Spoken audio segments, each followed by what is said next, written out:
சிமியோனின் சான்று. புற ஜாதிகளுக்கு பிரகாசிக்கிற ஒளியாகவும் உம்முடைய ஜனமாகிய இஸ்ரவேலுக்கு மகிமையாகவும் தேவரீர் சகல ஜனங்களுக்கு முன்பாக ஆயத்தம் பண்ணின உம்முடைய இரட்சணியத்தை என் கண்கள் கண்டது என்றான். லூக்கா 2:30-31-32. இறைவன் கேட்டருளினார் என்று அர்த்தம் கொண்ட சிமியோன் மீட்பரின் வருகையை சான்று பகிர்கிறார். சிமியோன் சமய கிரியைகளில் அதிக எச்சரிப்புடன் பணிபுரிந்தார். மேசியாவின் வருகை தரும் முதல் பரிசு ஆறுதல் என்று சிமியோன் காத்திருந்தார். மேசியாவிற்கு ஆறுதல் படுத்துகின்றவர், தேற்றரவாளன் என்ற பெயர்களும் இருந்தன. யூதர்கள் இவ்வாறுதல் கடவுளின் பேரரசின் மூலம் வருமென காத்திருந்தனர். இவர் மேல் பரிசுத்த ஆவி இருந்தார்.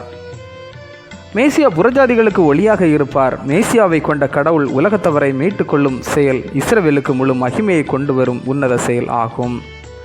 அனைத்து மக்களுக்கும் ஆயத்தம் பண்ண இரட்சணியத்தை என் கண்கள் கண்டது, இயேசுவே வரப்போகும் ரட்சிப்பு என்று சான்று பகர்ந்தார்.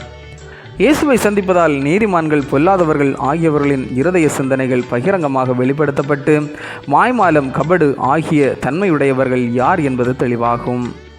இயேசுவை சந்திக்கும் தீய சிந்தனையுடையோர் வீழ்வர். நற்சிந்தையுடையோர் இயேசுவை ஏற்றுக்கொண்டு எழுவர். வீழ்ச்சி எழுச்சி இரண்டும் ஒரே மனிதனில் அவன் பாவத்திற்காக துக்கப்படுதலையும் மனந்திரும்ப புது வாழ்வு பெறுதலையும் குறிப்பிடுகின்றார்.